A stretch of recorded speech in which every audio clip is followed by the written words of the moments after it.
When a daughter's greed drives her to betray the woman who gave her everything, she thinks she's finally free, rich, powerful, and untouchable. But what she doesn't know is that her mother, Antonia Brooks, has been silent for a reason. Beneath that calm smile lies a plan years in the making, one that will teach the ultimate lesson about love, loss, and the price of betrayal. "We're going tomorrow, Mom. I've sold your beach house." Because the real plan had just begun. Don't forget to subscribe to USLA1 Stories, share this story with friends and family, and leave your thoughts in the comments. Now, let's begin the story. The chilling ring of the phone pierced the quiet hum of the doctor's waiting room, a space already heavy with unspoken anxieties. It was Angela, my only daughter. Her voice, when it came, was a stranger's, cold, distant, utterly devoid of the warmth I had nurtured for 45 years. "Mom, we're going on a trip to Europe tomorrow," she declared, her words falling like ice chips. "I already sold your beach house and your car. We needed the money. Bye." And with that brusque finality, she hung up, severing not just the call, but what felt like decades of shared life. 45 years. A lifetime dedicated to raising her, to sacrificing my dreams for her aspirations, to pouring every ounce of love into her being. And in less than 20 seconds, she had discarded me, as casually as one might toss out unwanted refuse. Yet, instead of the familiar wellspring of grief that had plagued me for months, a strange calm settled over me. A subtle smile touched my lips, for there was a truth my dear daughter, Angela, was oblivious to. "My name is Antonia Brooks. I am 71 years old, and until that moment, I believed I knew my child. I had been a widow for 6 agonizing months. Robert, my beloved husband, had departed suddenly, a heart attack claiming him over our morning coffee, a ritual we had observed for 45 years. "Good morning, my love," he'd said, his last words delivered with a kiss to my forehead. Since his passing, Angela had seemingly stepped into a more prominent role, or so I had been led to believe. She visited 3 times a week, a comforting presence during the funeral arrangements, a helpful companion on grocery runs. She even suggested I see a doctor for a general checkup, urging, "Mom, you need to take better care of yourself now that you're alone." Her smile, I now understood, was not born of love but of chilling convenience. The beach house. It wasn't just a property. It was the very fabric of our family's history, our sanctuary built with Robert's unwavering dedication and my tireless efforts when Angela was just 15. Every summer, its walls echoed with our laughter, witnessed countless birthdays and Christmases.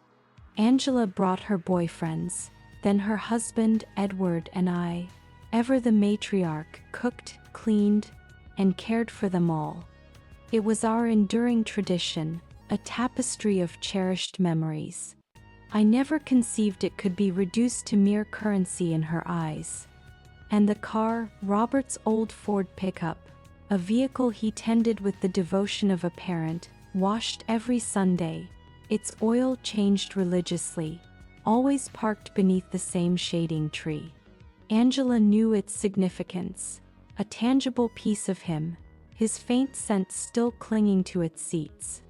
To sever these ties, these anchors to my past, so callously was a betrayal that transcended mere financial loss. As her words echoed in the silence of the waiting room, surrounded by strangers engrossed in their own ailments, I did not cry. Instead, an unshakable resolve began to form.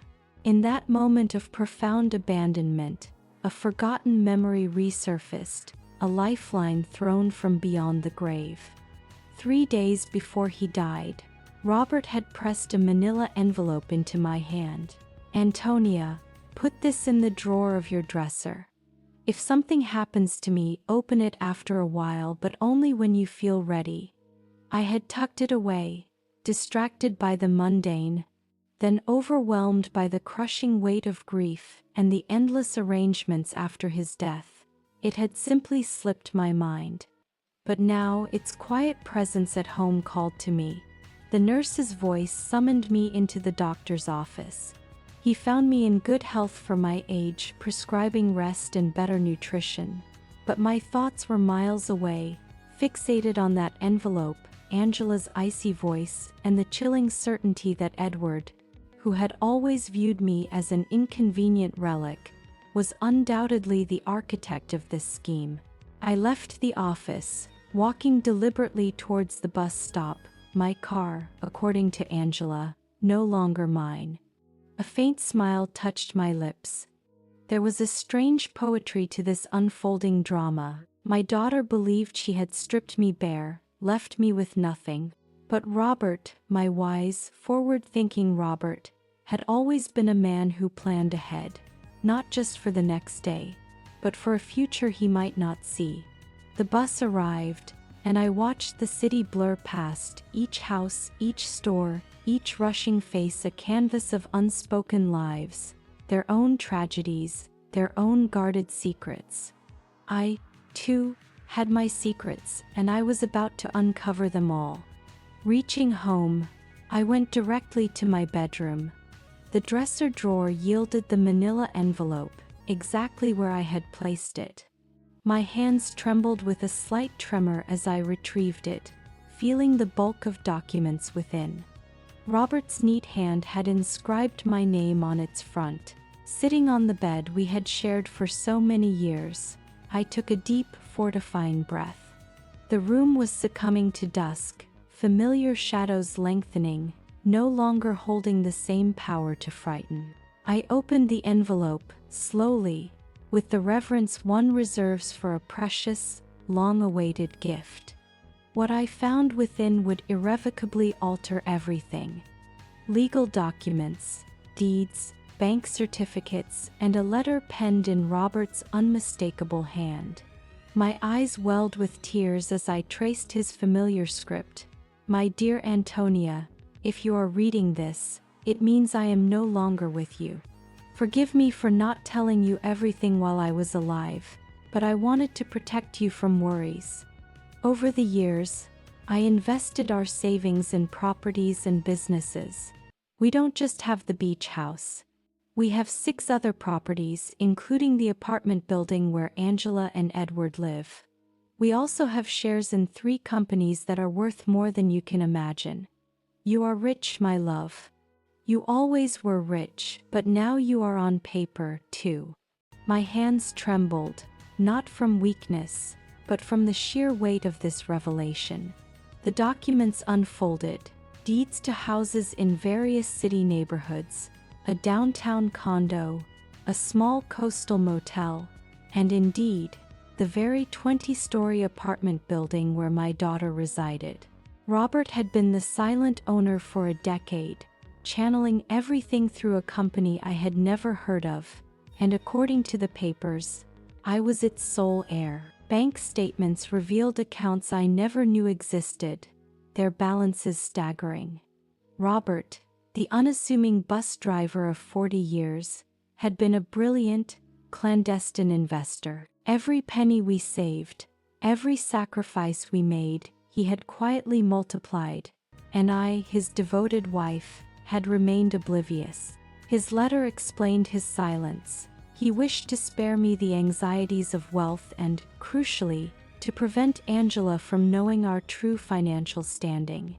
You know, our daughter Antonia, he had written, if she knew we had so much money, her attitude would change. I want her to love us for who we are, not what we have. The irony was a bitter draught. Angela had abandoned us, believing us destitute, when in reality, we possessed an empire. That night, sleep was a distant stranger. I wandered through the house, my fingers trailing over old furniture and the very knickknacks Angela had often derided as outdated. I paused before the family photos, lingering on one of a 5-year-old Angela, laughing joyously on Robert's lap. Where had that sweet girl vanished?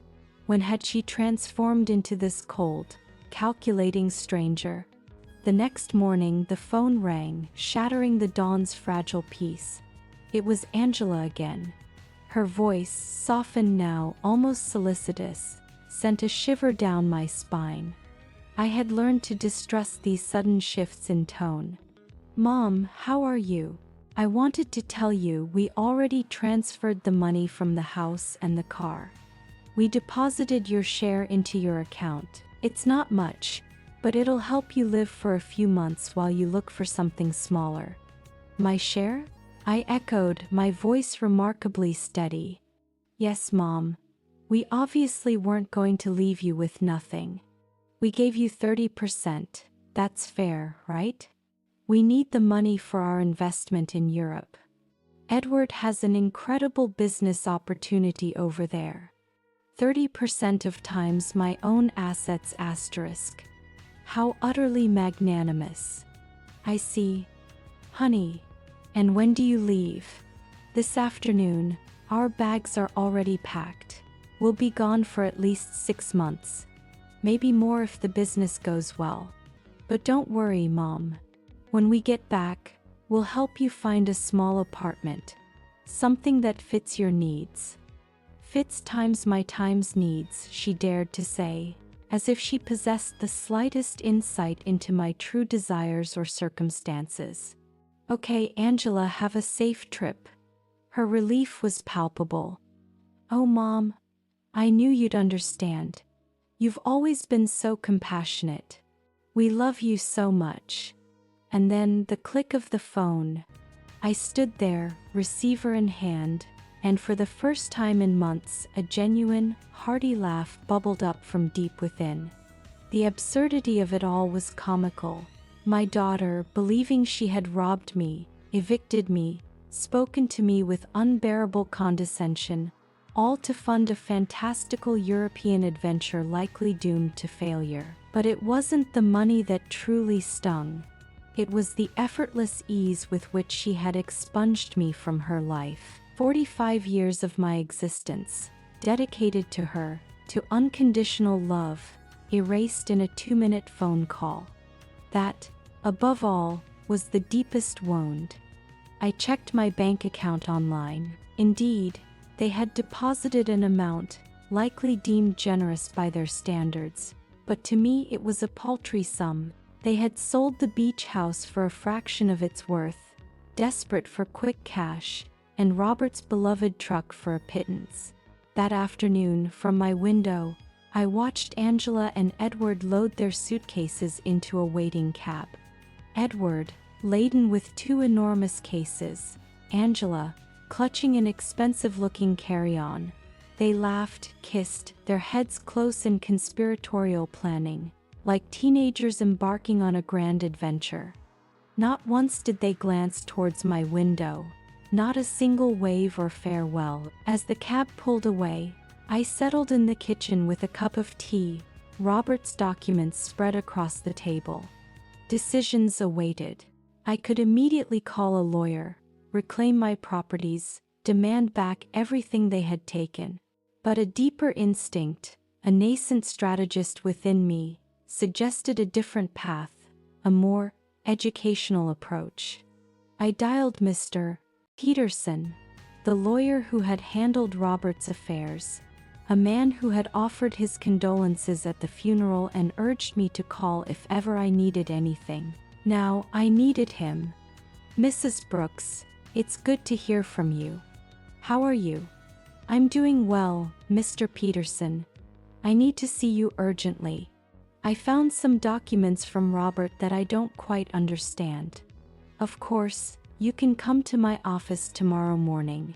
That night, for the first time in months, I slept soundly, untroubled by the ghosts of grief. My dreams were of Robert, sitting in his favorite chair, immersed in the morning newspaper, just as he always had. He looked up, smiled, and with a knowing twinkle in his eyes, said, "It's about time, my love. It's about time you stood up for yourself." I awoke with a new, unfamiliar sensation. Not joy. Not the lingering sadness of recent months, but a resolute determination. For the first time since Robert's passing, I had a clear, purposeful mission. I would reclaim what was mine, but not in the way Angela expected. The next morning, I dressed with a care I hadn't afforded myself in ages. My wine-colored dress, the one Robert always said made me look elegant, adorned me. My hair was meticulously styled, a touch of makeup applied. Looking in the mirror, I saw a woman I hadn't encountered in a long while, a strong woman, capable of facing this challenge.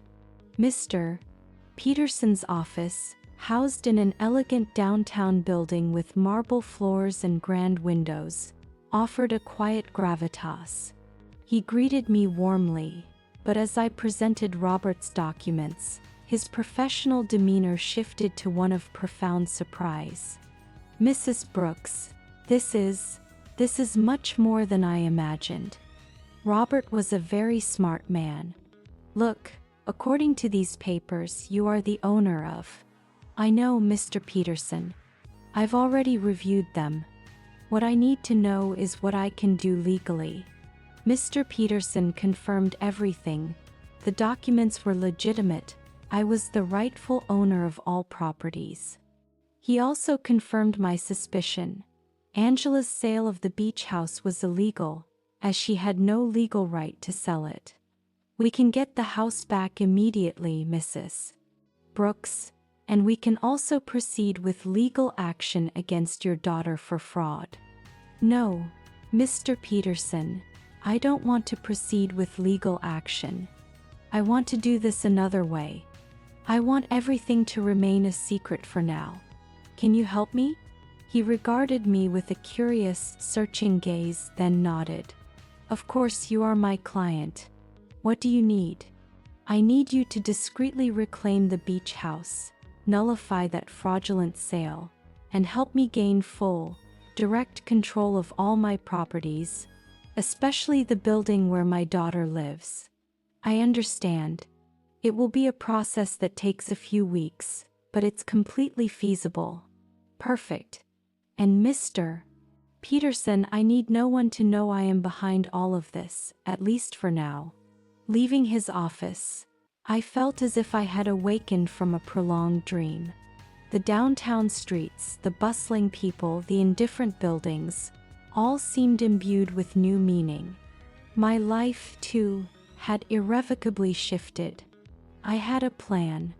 The subsequent weeks were surreal.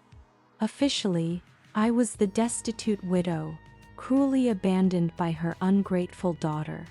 In secret, however, I was a wealthy woman, meticulously orchestrating the quiet recovery of my assets. Mr. Peterson worked with impressive efficiency, calling every few days with updates. I chose to remain in my own house, for it was still mine, despite Angela's likely expectation that I would soon be relegated to a single room. Each morning, I would wake, have breakfast at the same table Robert and I had shared for decades, then embark on a walk through the neighborhood. Neighbors greeted me with that peculiar mix of pity and morbid curiosity reserved for recent widows. Aurora, my lifelong friend and neighbor, approached me one afternoon as I watered my front garden. "Antonia, dear, is it true that Angela went to Europe and left you all alone?" "Yes, Aurora, she went with Edward. They have business plans over there. And how are you going to live, sweetie? We all know, Robert didn't leave much money. Asterisk if you only knew asterisk," I thought. "Don't worry, Aurora. I'll be fine. Do you need anything? I can bring you some food, help you with groceries." "You're very kind, but I'm fine. Really." Aurora's expression was familiar compassion tinged with a subtle relief that this tragedy was not her own. "Well, you know where to find me if you need anything." These interactions became a constant refrain: the butcher, the baker, the corner store proprietor. all spoke to me with that soft, commiserating tone reserved for the unfortunate. I would nod, smile, and express my gratitude, but inwardly, a part of me relished this theatrical performance, this carefully constructed double life. One Wednesday morning, Mr. Peterson's call brought good news. Mrs. Brooks, I was able to nullify the sale of the beach house. The buyers, unaware of the fraud, received their money back without issue. The house is yours again. Excellent, Mr. Peterson. And the building where Angela lives? That one is more complicated. Technically, you've always been the owner through the company, but we need to make some administrative changes for you to have direct control. That should take another 2 weeks. Perfect. Keep me informed. After hanging up, I sipped my coffee, thinking of Angela. 3 weeks in Europe, and not a single call, message, or postcard. To her, I had ceased to exist the moment she secured the money she needed. But I knew that was about to change. I decided to visit the beach house. The bus ride along the coast, a route Robert and I had taken countless times, felt like a pilgrimage. The house stood exactly as I remembered it. Small, cream-colored, with a porch overlooking the vast ocean. The ill-fated buyers had added a few potted plants, but otherwise, it remained untouched. I sat on the curb across the street, observing it for an hour, a silent movie of memories playing in my mind. Summer afternoons with a young Angela building sand castles, Robert grilling fish, my salads in the kitchen, then Angela bringing friends, boyfriends, then Edward.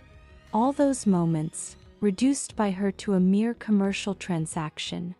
An older gentleman emerged from the house, approaching me with curiosity. "Are you okay, ma'am?" "Yes, thank you. I'm just remembering. I knew the former owners." "Yes, I knew them very well. What a shame about what happened. They told us the elderly lady was very sick and needed to sell fast. We thought it was a steal, but it turns out the sale wasn't legal. We had to give the house back." "Did you know them personally?" "No. We did everything through intermediaries, but they told us the daughter was handling everything because the mother couldn't." "What a sad situation." Asterisk, if you only knew how sad it really was asterisk, I mused. "Well, I'm glad you didn't lose your money." "Yes. Luckily, everything worked out well. Although now we have to look for another house. We liked this one a lot." I left with a heavy heart. It wasn't just the monetary loss that stung, but the casual ease with which Angela had woven a narrative of my illness, my supposed vulnerability, to justify her actions. To her, I was not a person with feelings, but an obstacle to be removed, a convenient backstory. That night, I called Mr. Peterson again. "Mr. Peterson, I need you to help me with something else. I want to get Robert's truck back, too." "That will be more difficult, Mrs. Brooks. The truck was in your name, but your daughter had a power of attorney that allowed her to sell it." "How is that possible?" "How? Apparently, you signed that power of attorney a few months ago after your husband's death. Don't you remember?" There it was, the precise moment Angela had begun her nefarious planning. I vaguely recalled signing papers she presented, assuring me they were merely for funeral and inheritance formalities. Overwhelmed by grief, I had signed without reading. How incredibly naive I had been. "I understand, Mr. Peterson. Is there any way to get it back?" "We can try, but it will be more complicated. We would need to prove that you signed that power of attorney under deception or coercion." "Let's do it. I want to get back everything they took from me." Over the next few weeks, I settled into a strange new routine. Mornings saw me as the poor widow, performing my role for the neighbors, running errands. But afternoons transformed me into a businesswoman, poring over Robert's documents, consulting with Mr. Peterson, planning my next strategic move. I immersed myself in the world of finance, discovering the depth of Robert's astute calculations. The apartment building where Angela lived, for instance, wasn't just profitable from rent, it was situated in an area experiencing rapid appreciation. I also unearthed Edward's substantial debts, loans taken out using the very apartment he occupied as collateral, oblivious that he was not its true owner. When the banks eventually discovered this, he would be in serious trouble. Mr. Peterson called one Friday with pivotal news. "Mrs. Brooks, we've finished all the paperwork. You now have total control of all your properties. I also got Robert's truck back." The buyer turned out to be an acquaintance of mine, and when I explained the situation, he agreed to return it in exchange for a small compensation. "Excellent work, Mr. Peterson. Now, I need you to help me with one more thing. I want you to send a letter to my daughter." "What kind of letter?" "An eviction notice." A beat of silence stretched across the line. "Mrs. Brooks, are you sure you want to do this?" "Completely sure. She decided I wasn't important in her life. Now she's going to find out how important I really am." "I understand. Do you want me to send it to Europe?" "No. I want you to give it to her when she gets back. I have a feeling it's going to be very soon." My intuition proved correct. That same afternoon, Aurora, ever the neighborhood's unofficial chronicler, hurried to my house with fresh gossip. "Antonia, did you know that Edward is in trouble with the bank? My brother-in-law, who works there, told me they're investigating some loans he took out using the apartment they live in as collateral, but it turns out the apartment isn't his." "Really?" "Yes. And it seems Angela didn't know anything. They're saying she's going to have to come back from Europe to sort out this mess." "What a complicated situation." "Yes. And the worst part is, apparently Edward lied to her about the business in Europe. There was no business. He just wanted to escape the debts he had here." Perfect. Everything was unfolding exactly as I had anticipated. Angela had placed her trust in Edward, sacrificed her relationship with me for him, and now she was discovering the true nature of the man she had chosen. That night, I sat on the porch, a cup of tea warming my hands, gazing at the stars. Robert used to say they were the souls of those who had lived full lives, watching over their families. If that were true, he was up there, observing his meticulous plan unfold. "Thank you, my love," I whispered to the vast expanse. "Thank you for taking care of me even after your death." The next morning, Mr. Peterson called early. "Mrs. Brooks, I have some news. Your daughter just arrived in the country. She's at the airport alone." "Alone?" "Yes. Apparently, Edward stayed in Europe. There are rumors they had a very big fight." "I see. Did you send the letter?" "I'm going to send it today. She should receive it tomorrow." I hung up, a flutter of nervousness and anticipation stirring within me. After weeks of silent orchestration, the moment for the first decisive move had arrived. Angela was about to discover that her mother was far from the defenseless victim she imagined. Angela arrived at her apartment on Tuesday night. Aurora, with her seemingly omnipresent network of informants, relayed the news the following day. "Antonia, your daughter came back last night. I saw her go in with one suitcase, but she looked terrible, pale, with dark circles under her eyes, as if she had been crying the whole flight. Alone, completely alone. And something strange, Antonia, when the doorman asked her for the keys, she didn't have them. She had to ask the superintendent to let her in with the emergency copy." Interesting. Edward had the keys, which strongly suggested his permanent departure. Or perhaps Angela had uncovered some fresh deceit and fled. Either way, my daughter was back, and her welcome gift was imminent. Mr. Peterson called that same afternoon. Mrs. Brooks, the letter was delivered an hour ago. The doorman confirmed that your daughter received it in person. Perfect. How long did we give her? 30 days to vacate the apartment as per legal standards. But Mrs. Brooks, are you sure you want to do this? She is your daughter after all. Mr. Peterson, my daughter kicked me out of my own house with a 2-minute phone call. She sold my things without asking. She treated me like garbage. Now she's going to learn that actions have consequences. I understand. I just wanted to make sure you had considered all the implications. I have considered them, Mr. Peterson. All of them. That night, sleep eluded me. I lay awake, vividly imagining Angela's face as she read the letter. The initial confusion, then disbelief, then the dawning panic. She would likely dismiss it as a mistake, a scam. But when she called to verify, she would discover the stark, irrefutable legality of it all. The next day, as if on cue, the phone rang at 8 a.m. It was Angela, her voice desperate, frayed. Mom, I need to talk to you urgently. Good morning, honey. How was Europe? Mom, I don't have time for that right now. I received a very strange letter yesterday. It says I have to vacate my apartment in 30 days. It must be a mistake, right? Do you know anything about this? An eviction notice.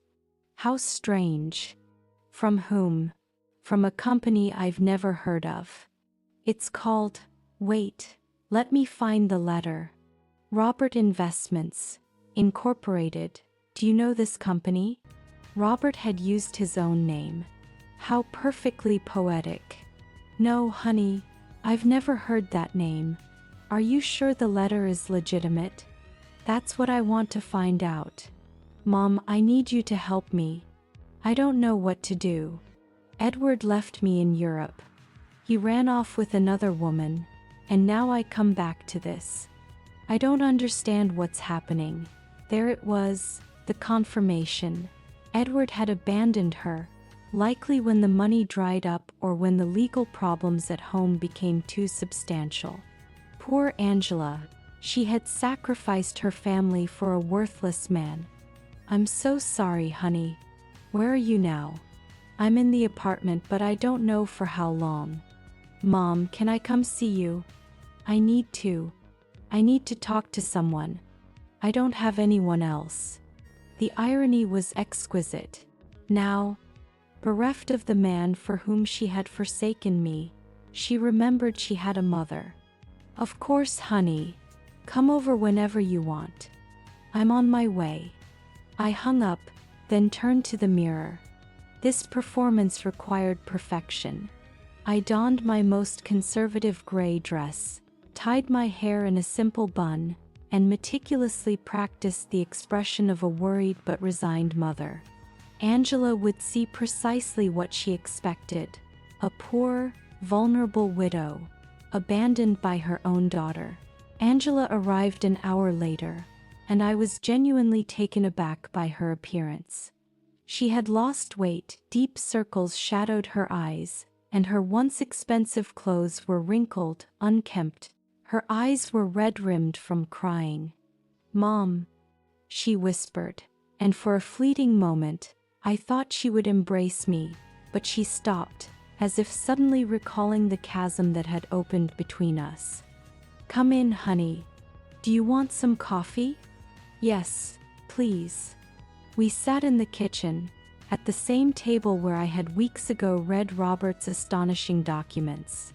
Angela seemed diminished in that chair, lost, much like the little girl who would confide in me about her school troubles.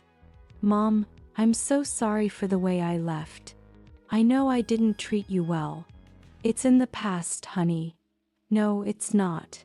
I treated you badly. I said horrible things and now.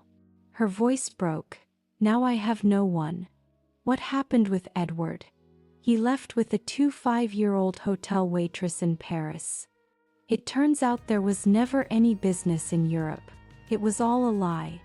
He just wanted to escape the debts he had here and use the money from the sale of your house to fund his adventure. All the debts? Yes, Mom. So many debts. It seems he had been taking out loans for years, using the apartment we lived in as collateral. But now I find out he wasn't the owner of the apartment. How is that possible? Here was my opening. I don't know, honey. Property matters are very complicated. The problem is that now the banks are coming after me for his debts. They say since we were married, I'm also responsible. And on top of that, this eviction notice. Mom, I don't know what to do. I don't have money. I don't have a job. I don't have anywhere to live. Tears, real tears of genuine desperation, streamed down her face. For a moment, my mother's heart yearned to reach out, to hug her, to console her, to tell her everything would be okay. But then I remembered the icy coldness in her voice, the ease with which she had discarded me, the condescending tone. Did you talk to a lawyer about the letter? I don't have money for a lawyer, Mom. We spent all the money in Europe. Edward took what little was left when he ran off with that woman.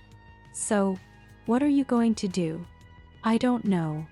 I thought maybe I could stay with you for a while, just until I find a job and can get a small place to live. There it was, the question I had anticipated. After kicking me out of my own home, selling my possessions, treating me like refuse, she now expected me to rescue her. She wanted the poor widow she had created to save her from the consequences of her own actions. Of course, honey, this will always be your home. Angela's surprise was evident. She hadn't expected such easy capitulation. Really, Mom, after everything that happened? You are my daughter, Angela. That will never change. She rose, and this time she did hug me. It was the desperate embrace of someone drowning, clinging to the only thing they could find. I hugged her back, but not with the unconditional love of old. Now there was a quiet calculation in my embrace, a strategic warmth. Thank you, Mom. I promise I'll find a job soon. I won't be a burden. Don't worry about that now. Rest, recover, and then we'll see what your options are. Angela left that afternoon to gather what remained of her belongings from her apartment. I stayed in the kitchen, contemplating the ease of it all.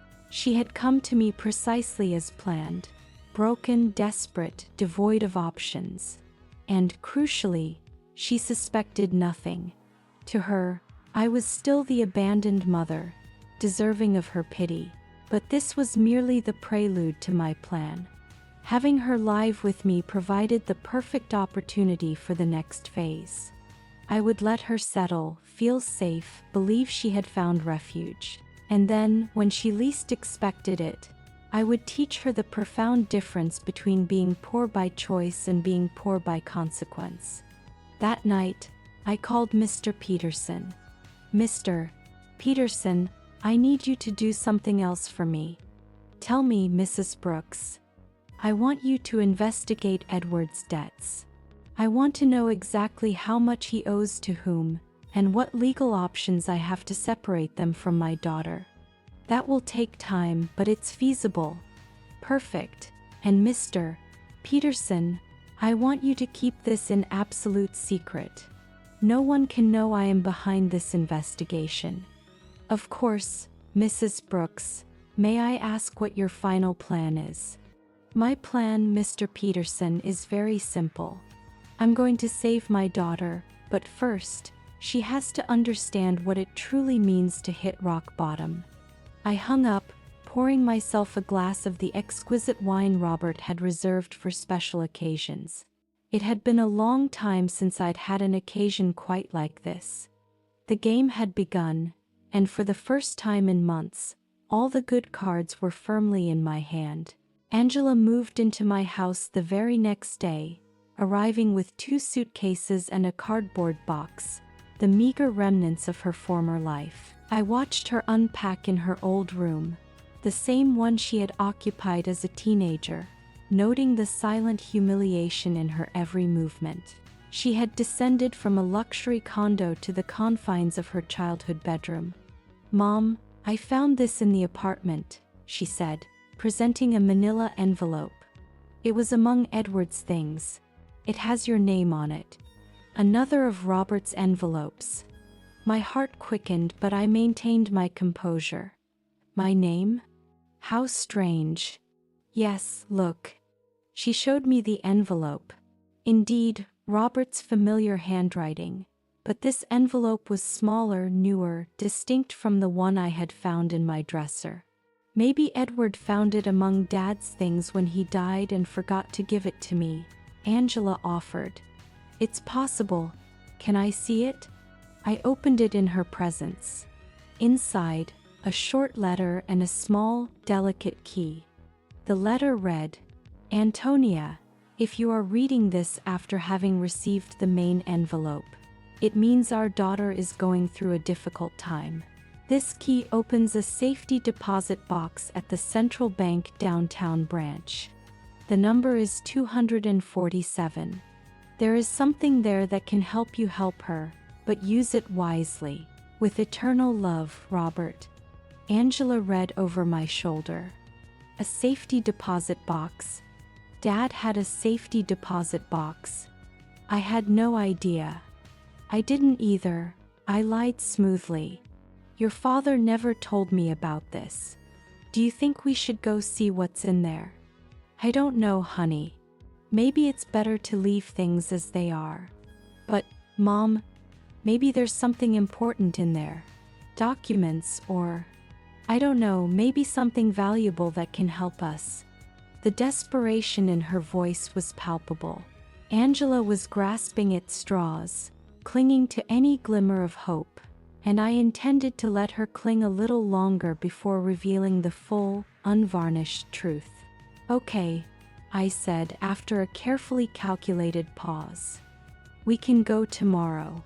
That night, Angela and I shared dinner, a rarity in recent months. She had cooked, an earnest attempt to be useful, but the food was seasoned with the bitter taste of guilt and desperation. She recounted more harrowing details of her European ordeal, each story more disheartening than the last. "Edward lied about everything, Mom, not just the business but the debts too. I thought he only owed a little bit of money, but it turns out he owes over $100,000. And the worst part is he used my name for some of the loans without me knowing. How is that possible? He forged my signature. When I married him, I gave him some documents to handle the banking for our joint account. I never thought he'd use them for this. Do you have any way to prove you didn't know?" "I don't know. It's all so complicated. The banks say that since we were married, I'm responsible for all his debts anyway. And the divorce? I don't even know where Edward is now. He just disappeared. His phone is disconnected. He doesn't answer emails. Nothing. It's as if he vanished." Perfect. Edward, the rat he had always been, had scurried away, leaving Angela to face the wreckage of her choices alone. In a twisted way, he had done me a favor. Now, my daughter was experiencing the very betrayal I had felt when she abandoned me. "I'm so sorry, honey. I didn't know things were so bad." "I didn't either, Mom. I thought Edward loved me, that we were going to build something together, but it turns out I was just an easy way for him to get money and documents." Angela began to cry again. How could I have been so stupid? How did I not realize who he really was? It was tempting to point out that I had seen the signs, that I had tried to warn her, but that would shatter my carefully constructed facade of the compassionate, vulnerable mother. Love can be blinding sometimes, honey. Don't blame yourself. But Mom, I didn't just ruin my life. I ruined yours too. I treated you horribly. I took your house, your truck, your things, and all to give to a man who abandoned me at the first opportunity. Now we're two poor women trying to survive because of me. It's in the past, Angela. We'll be okay. No, it's not. Now we're both in trouble because of my mistakes. You lost everything Dad left you, and I lost my marriage and my future. We're two poor women trying to survive. Asterisk, if she only knew, asterisk, I thought, that at this very moment, I possessed more wealth than she could possibly imagine, that I owned the very building she had been evicted from, that I could solve all her problems with a single phone call. But it wasn't time. Not yet. The next day, we went to the bank. Angela was a bundle of nerves and fragile hope. I maintained my act as the confused widow, bewildered by the intricacies of finance. The bank employee led us to the safety deposit boxes, verified my ID, and opened box number 247. Inside, a glittering array of jewels, rings, necklaces, bracelets, earrings. I recognized some as heirlooms from Robert's family. Others were entirely new to me. A letter, detailing the origin and approximate value of each piece, lay nestled amongst them. Angela gasped. Mom, this must be worth a fortune. You think so? Yes. Look at this emerald, this pearl necklace. Mom, Dad saved a treasure here. According to Robert's letter, the jewels were worth approximately $200,000. A significant sum, undoubtedly, but a mere fraction compared to the rest of my assets. It was like finding a few coins under the sofa when you had $1 million in the bank. What do we do with this, Mom? I don't know, honey. They're family memories. But Mom, we could sell some of the pieces. With this money, you could get your beach house back, and I could pay off some of Edward's debts. There it was again. Even with this unexpected windfall, Angela's first thought was to use it to mitigate Edward's damages. She hadn't learned the full lesson yet. Are you sure you want to use your father's inheritance to pay Edward's debts? What other option do I have, Mom? If I don't pay something soon, the banks are going to foreclose on everything I have. And technically, I don't own anything. Everything was in Edward's name. Think carefully, honey. Once you sell these jewels, you won't be able to get them back. I know, but what else can I do? I can't get a job with all these legal claims pending. No employer is going to want to hire someone with so many legal problems. We took the jewels home. Angela spread them across the kitchen table, examining each piece, calculating which to sell, which to keep. It was a painful sight, watching her reduce decades of family history to numbers on a spreadsheet. Mom, I think I can get $180,000 for the jewels, she announced one afternoon, stacking bills on the kitchen table. It's less than I expected, but it's enough to pay off the most urgent debts. Are you sure you want to do this? I have no choice. If I don't pay something soon, they'll seize everything. Even this house could be at risk if they prove I have some kind of legal connection to the properties. The irony was biting. Angela fretted over losing a house that I owned, paying the debts of a man who had abandoned her, with money from jewels that had belonged to the very man who had created the fortune that could save her. And how are you going to decide which debts to pay first? I talked to a free financial advisor at the bank. She told me to prioritize the debts that have real collateral because those are the ones that can affect property or lead to immediate foreclosure. Angela had matured so much in these few weeks. The woman who had sold my possessions without a thought was now meticulously weighing every financial decision. Suffering had made her responsible, but also incredibly fragile. That night, as she organized debt documents on the table, Mr. Peterson called. "Mrs. Brooks, I have a full report on Edward's debts. The situation is worse than I thought." "How much worse?" "He owes over $200,000 to several banks and also has debts with private lenders. What's more concerning is that he used falsified documents with your daughter's signature for some of these loans. That means Angela is legally responsible. It's complicated. If we can prove she didn't know, we might be able to get her out of some of the debts. But it's going to be a long and expensive process." "How expensive?" "For a good lawyer specializing in these types of cases. Probably $50,000, and there's no guarantee of success." "I understand. And what if she just pays the debts?" "If she has the money, that would be the fastest solution, but I doubt she has access to that amount." "Mr. Peterson, I want you to prepare all the necessary documents to get my daughter out of these debts, but don't tell her anything yet." "You're going to pay Mrs. Brooks?" "I'm going to do whatever is necessary to protect my daughter, but this has to be handled in a very specific way." When I hung up, I found Angela in the living room, staring at the jewels with a wistful expression. She looked utterly lost, like a child who had broken a cherished toy and didn't know how to mend it. "What are you thinking about, honey?" "About Dad.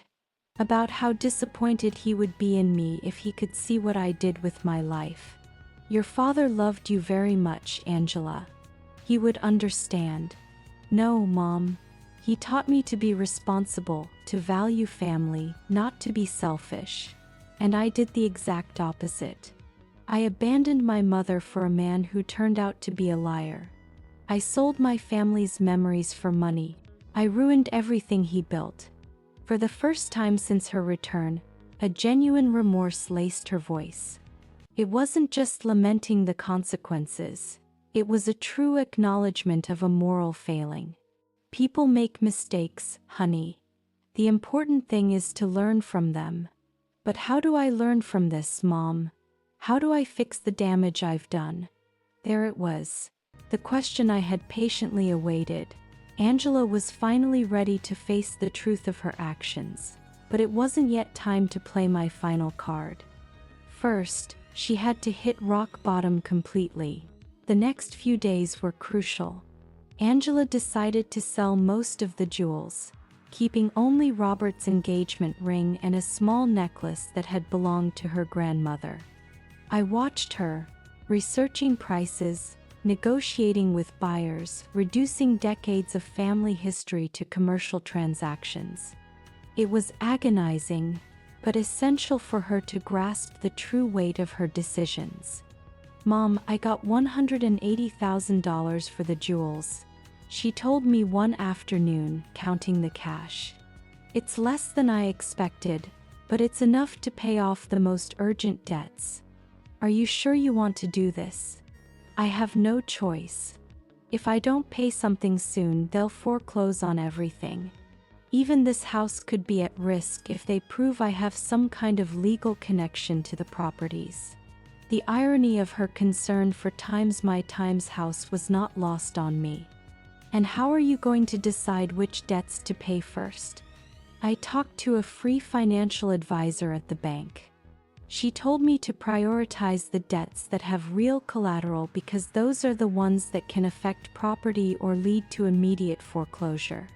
Angela had matured remarkably. The woman who had callously sold my possessions now painstakingly analyzed every financial decision. The suffering had forged responsibility, but also left her raw and vulnerable. That night, as she organized the debt documents, Mr. Peterson called with truly important news. "Mrs. Brooks, we managed to locate Edward." "Where is he?" "In Paris. just as your daughter suspected. But here's the interesting part. He's trying to get French residency through a fake marriage with that young woman your daughter mentioned. A fake marriage? Yes. Apparently, the girl needs papers, and he needs a way to stay in Europe without being deported. But the most important thing is that we found evidence that he deliberately falsified your daughter's documents with the intention of fleeing the country. That means Angela can get out of the debts. With this evidence, yes, we can prove fraud and coercion. Your daughter won't have to pay anything for what Edward did behind her back. It was perfect. A way to legally free Angela from her crushing debts without her ever suspecting that I had the means to do it. Mr. Peterson, I want you to start the legal process immediately. Don't tell my daughter anything yet. I want the process to be completely finished before I tell her. I don't want to give her false hope. Understood. This will take about 3 weeks, maybe a month. Perfect. When I hung up, Angela looked at me curiously. Who was that, Mom? A lady who was asking about Mrs. Davis, our neighbor on the corner. She had the wrong number. Lying had become disturbingly easy. Every passing day, I grew more comfortable in this double life. On one hand, the poor, abandoned mother Angela believed me to be. On the other, a wealthy woman silently orchestrating my daughter's salvation and education. Over the next 2 weeks, I watched Angela grapple with decisions she had never before encountered.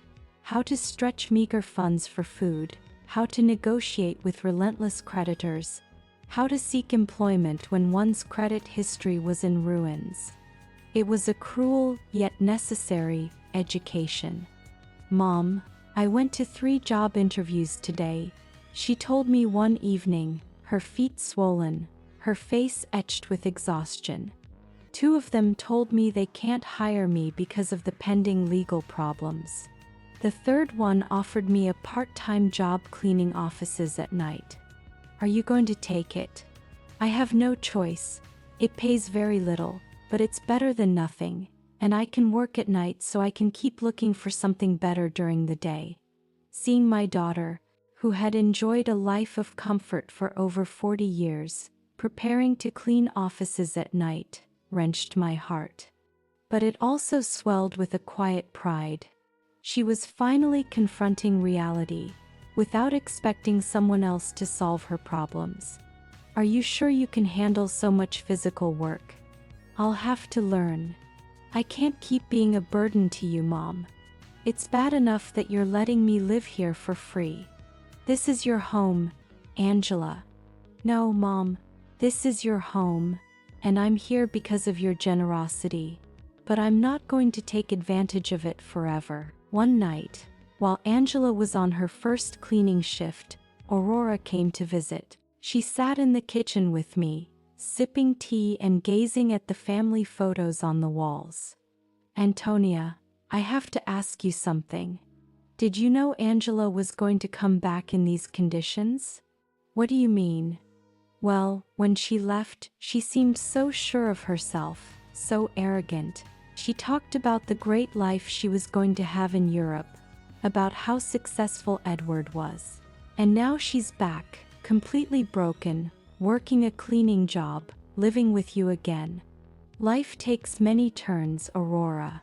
Yes, but there's something else. I've been watching Angela these days, and she looks different. Not just sad, but humble, as if she learned something important. Aurora had always possessed a keen perception. What do you think she learned?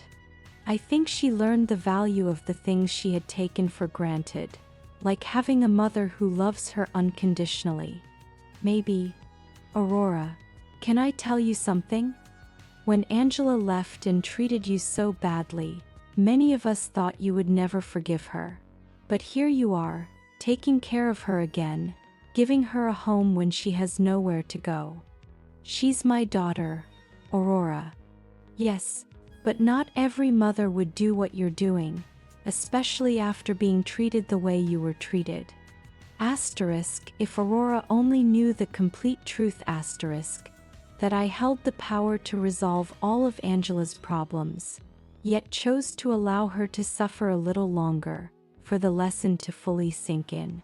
Do you think I'm doing the right thing? I think you're doing what a good mother would do, but I also think Angela needs to fully understand what she lost when she abandoned you. What do you mean? I think she needs to value you not just as the mother who rescues her when she's in trouble, but as the strong woman who built a stable life for 45 years. She needs to respect you, not just need you. Aurora had hit the nail squarely on the head. That was the very crux of my entire plan. I didn't want Angela to return to me out of desperation. I wanted her to return out of genuine respect and a mature, adult love. And how do you think that can happen? I think it's already happening. I've seen her these past few days, Antonia. The way she talks to you now is completely different. She's no longer the daughter who gives you orders or treats you like a burden. Now she's a grown woman who is genuinely grateful to have a mother like you.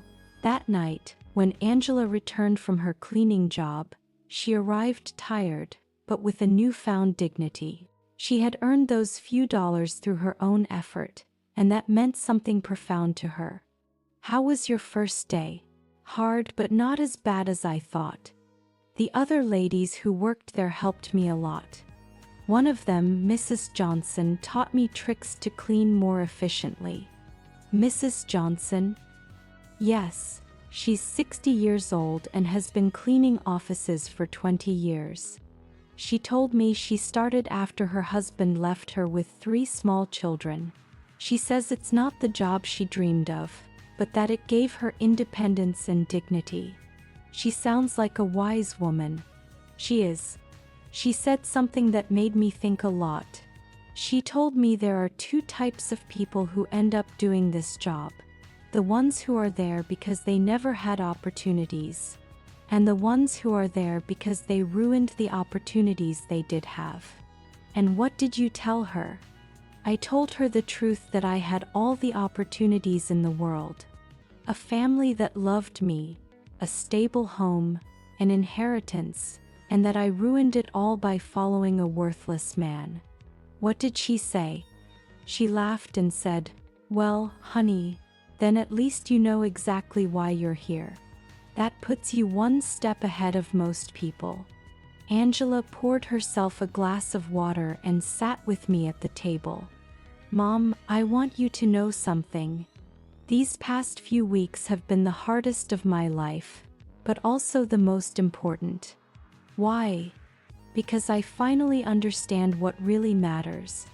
It's not money. It's not living in the most luxurious apartment. It's not impressing people. It's having people who genuinely love you, who are there when everything falls apart." Angela, no, let me finish. You have every right to hate me for what I did to you. I abandoned you when you needed me most. I took everything Dad left you. I treated you as if you were a nuisance. And now I'm here again, expecting you to forgive me and take care of me. I already forgave you, honey. But I haven't forgiven myself. And I won't until I prove that I've truly changed, that I've learned from my mistakes. Mr. Peterson called me the next morning. "Mrs. Brooks, I have excellent news. The legal process is almost complete. We can get your daughter out of all of Edward's debts." It was time.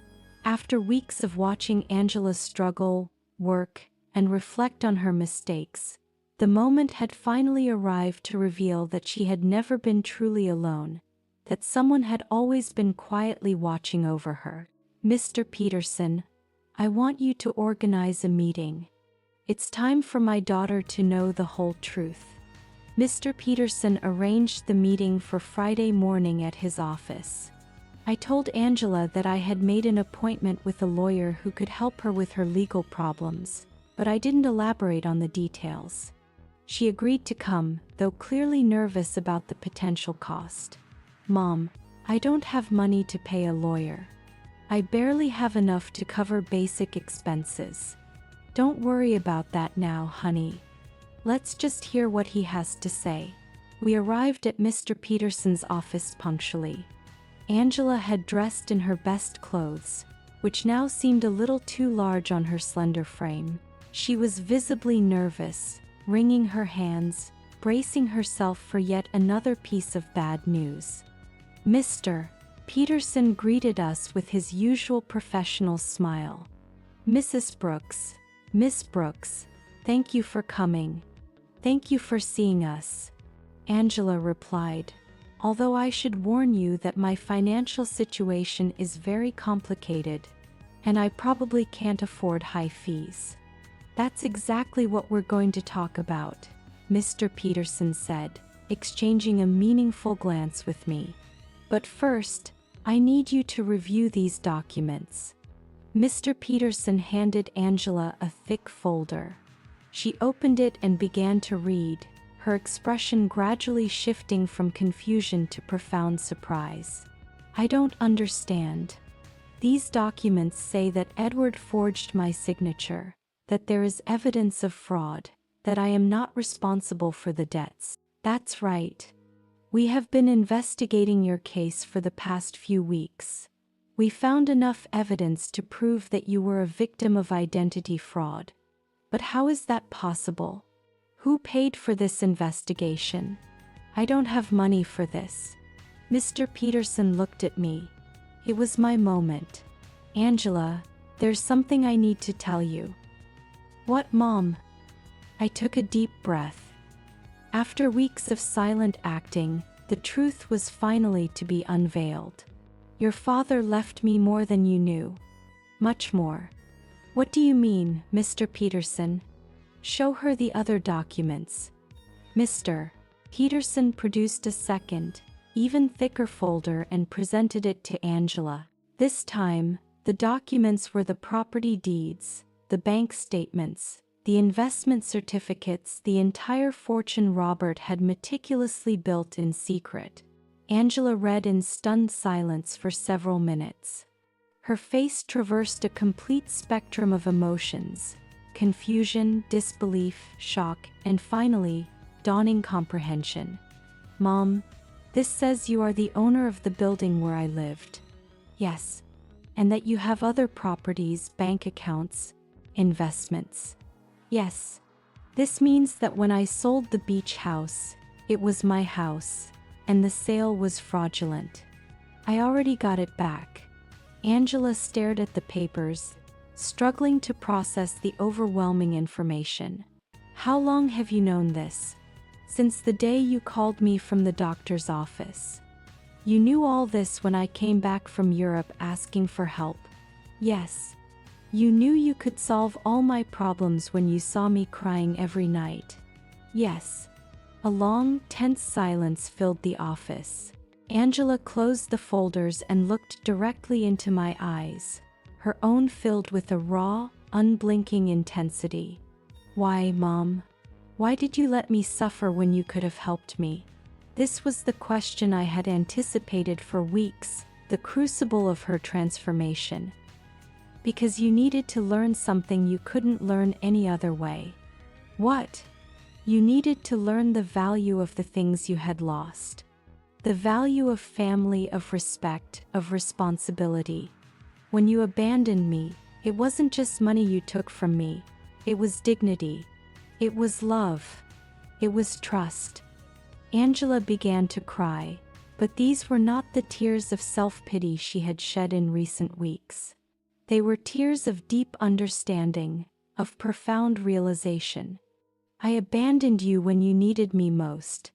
Yes, I treated you like garbage. Yes. And you saved me anyway. Yes, but not in the way you expected. I didn't save you by giving you money so you could keep making the same mistakes. I saved you by letting you hit rock bottom so you could learn to save yourself. Mr. Peterson discreetly intervened. Miss Brooks, your mother has paid all the legal expenses to free you from Edward's debts. She has also recovered all the properties that were sold fraudulently. You are completely free of legal problems. And the cleaning job I got. You can quit if you want. I said, but I hope you don't. Why? Because that job is teaching you something you never learned when everything was easy. It's teaching you the value of your own effort, the dignity of honest work, the importance of valuing every dollar you earn. Angela wiped her tears and looked at me with an expression I hadn't seen in years. It wasn't the look of a daughter who needs her mother, but the gaze of a grown woman who respects another woman. Do you forgive me, Mom? I forgave you a long time ago, honey. The question is, can you forgive yourself? I don't know if I can. I did unforgivable things. People make mistakes, Angela. The important thing is what we do after we recognize those mistakes. Mr. Peterson left us alone in his office for a few minutes. Angela and I sat in silence, processing the magnitude of what had transpired. Mom, I want you to know something. Even if you didn't have all this money, even if you were really the poor widow I thought you were, I would have learned the same lesson. What lesson? 2. That there is nothing more valuable than having someone who loves you unconditionally. During these past few weeks, the only thing that kept me sane was knowing I had a home with you. That no matter how much I had ruined my life, you were still my mother.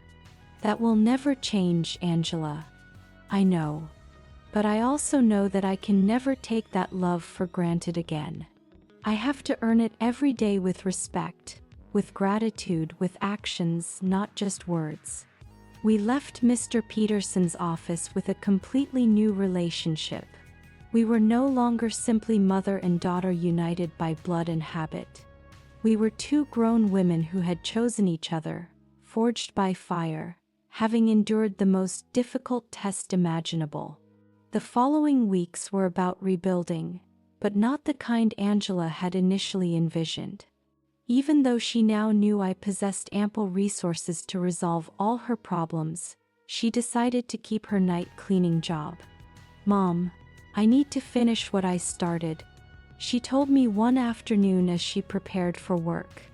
I can't just go back to a comfortable life as if nothing happened. Are you sure? You don't have to punish yourself forever. It's not a punishment. It's a way of remembering who I was and who I want to be now. I watched her don her work uniform, an image unthinkable just months ago when she inhabited a luxury condo with Edward. But there was something different in her posture, in her movements. She was no longer the broken woman who had arrived crying at my door. She was someone who had discovered dignity in honest labor. Aurora visited that afternoon, as she had every few days since Angela's return. Antonia, there are some very strange rumors going around the neighborhood. What kind of rumors? People are saying that you're not as poor as we all thought. Someone saw Angela leaving a very elegant lawyer's office downtown, and then they saw her paying off all her debts at the bank. People talk a lot, Aurora. Yes, but they're also saying you got your beach house back and that somehow you managed to solve all of Angela's legal problems. That costs a lot of money, Antonia. Aurora knew me too well to be fooled much longer. What do you want to know exactly? I want to know if my friend of 40 years has been lying to me about her situation. I poured myself a cup of tea and sat across from her. It was time to be honest with someone else. Robert left me more than anyone knew, Aurora. Much more. How much more? Enough so that Angela and I never have to worry about money again. Aurora was silent for a moment, processing the astonishing information. And why did you pretend to be poor all these months? Because I needed Angela to learn something she couldn't learn any other way. I recounted the entire story, Angela's cruel phone call, my plan of silent revenge, the weeks of watching her hit rock bottom, and finally, the dramatic revelation in Mr. Peterson's office. Antonia, that is brilliant and terrible at the same time. Terrible. Yes, because you let your own daughter suffer when you could have helped her immediately. But also brilliant, because I understand why you did it. You do? Yes. Angela needed to learn the value of the things she had lost. If you had simply given her money to solve her problems, she would have learned that there's always someone who will rescue her from the consequences of her bad decisions. Exactly. But Antonia, didn't it hurt you to see her suffer? Every day, every night, I saw her crying. Every morning I saw her get up to go to work, tired and defeated. But I knew that if I rescued her too soon, she wouldn't have learned the full lesson. And do you think she learned it? Look for yourself. Angela knows that she now has access to enough money to live comfortably, but she chose to keep her job. She knows she can move to a better place, but she decided to stay here with me. She knows she doesn't have to worry about the debts, but she's using her own savings to help other women in similar situations. She's helping other women. Yes. She became friends with the ladies she works with and is using some of the money she earned cleaning offices to help a coworker who is having trouble paying for her son's daycare. Aurora smiled warmly. That's not the Angela who went to Europe. No, she's not. This Angela understands that money is a tool, not a goal. She understands that dignity comes from work and respect, not from material possessions. That night, when Angela returned from work, she found me reading in the living room. Mom, I have to tell you something. Today, Mrs. Johnson asked me if I was the daughter of the rich lady from the north side of town. What did you tell her? I said yes, that you have enough money for me not to have to work. And do you know what she asked me next? What? She asked me why I was still working. So I explained that it was because I need to prove to myself that I can stand on my own 2 feet. And what did she say? She laughed and said, "Honey, that's the difference between being rich and acting rich. Your mom taught you how to be truly rich." Mrs. Johnson is very wise. She is. And she made me understand something important. It's not about the money you have, but about how you use it and how you relate to it. Angela sat down with me on the sofa. Mom, I want you to know that I've made a decision. I'm going to keep living here with you, but not as a daughter who has come back home to her parents. I want to stay here as a grown woman who chooses to share her life with her mother. What's the difference?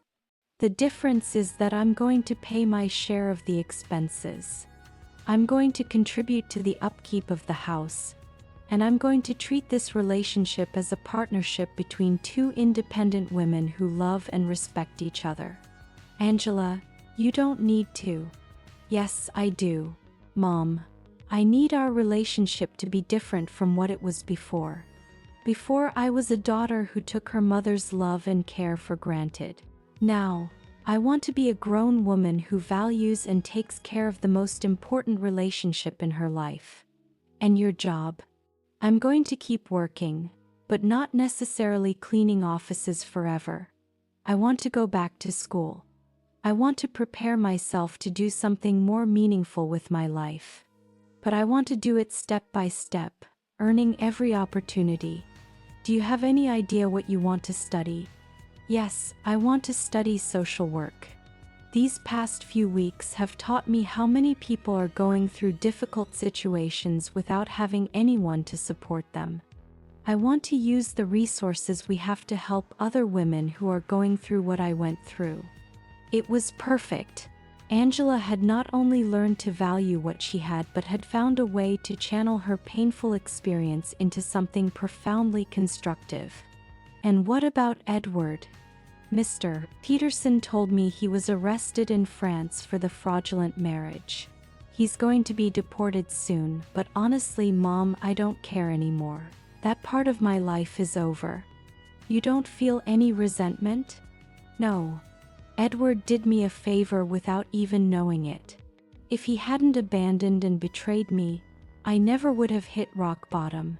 And if I had never hit rock bottom, I never would have learned to truly value what I have. That night, for the first time in months, I went to bed completely at peace.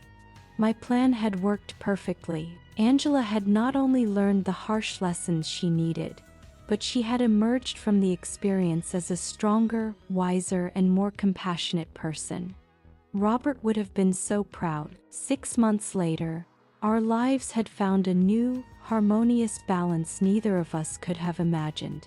Angela finished her social work studies with excellent grades, and I decided to leverage some of my resources to establish a foundation dedicated to helping women in situations of domestic violence and financial abandonment. "Mom, the letter from the university arrived," Angela said one morning, clutching an envelope. "I was accepted into the master's program. I start next semester, but Mom, I want you to know I'm going to pay for it with my own savings. I've been saving money from my job at the city. The salary isn't high, but..." She had learned to live with the essentials, to value every dollar earned. "Are you sure? We can easily afford the master's program." "I know, but I need to do it on my own. It's part of who I am now." Aurora visited that afternoon, as she had done every Friday for the past few months.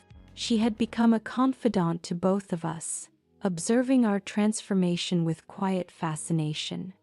"Antonia, I have to confess something," she said, pouring herself a second cup of tea. "At first, I thought you were very cruel to Angela. And what do you think now?" "Now I think you were the wisest mother I've ever known. Look at your daughter. Really, look at her." It was true. The Angela engrossed in her studies in the living room was utterly different from the one who had left for Europe months ago.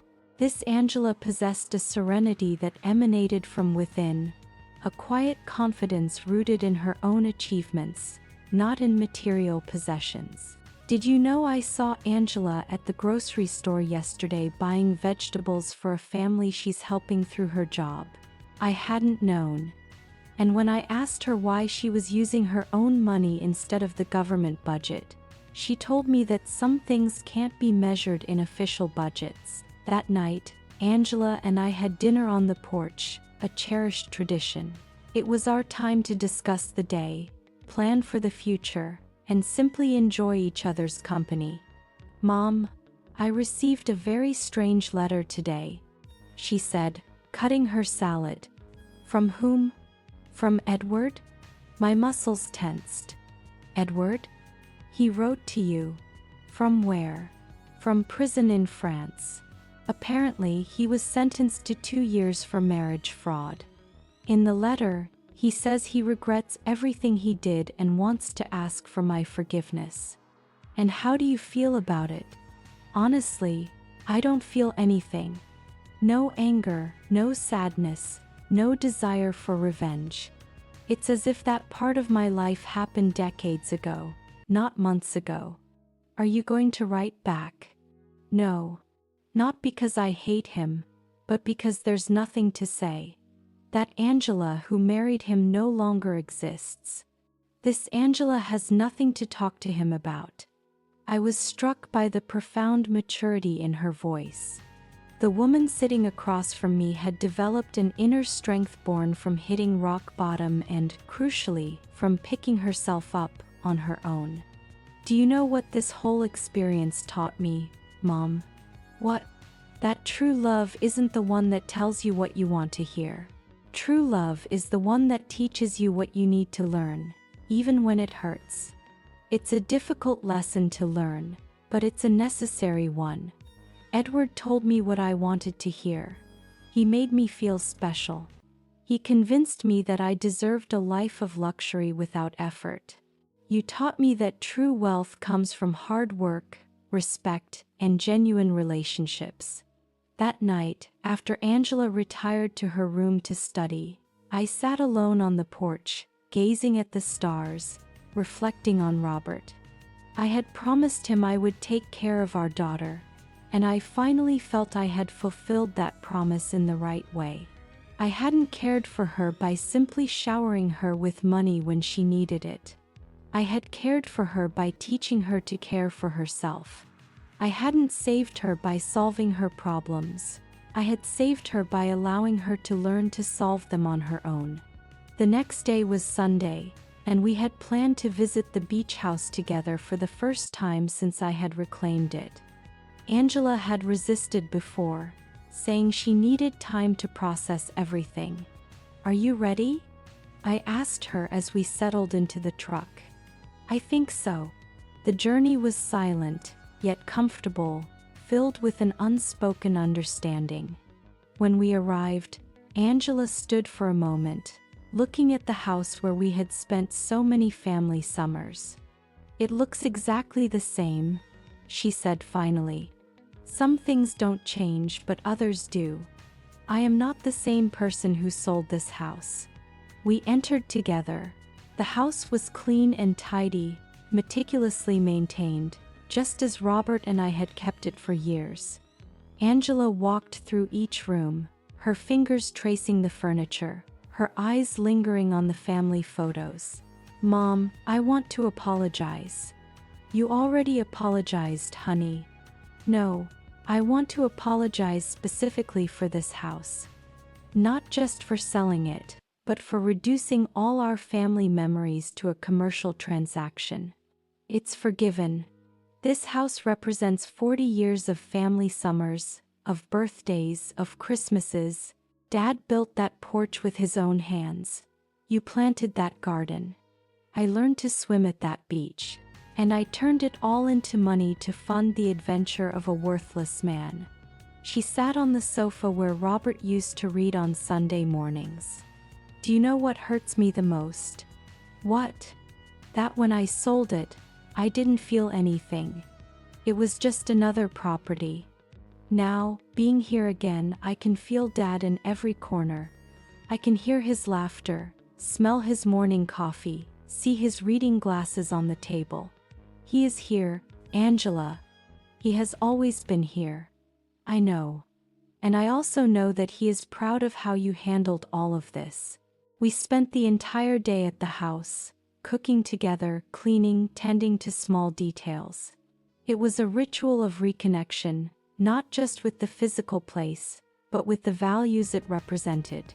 As the sun began to set, we sat on the porch Robert had built, watching the ocean. "Mom, I have a proposal." "What is it?" "I want us to turn this house into a temporary shelter for women who are leaving situations of domestic violence. A place where they can stay while they rebuild their lives." It was the perfect proposal. Robert would have adored the idea that his beach house would serve to help other families in need. "I think that's a beautiful idea, honey.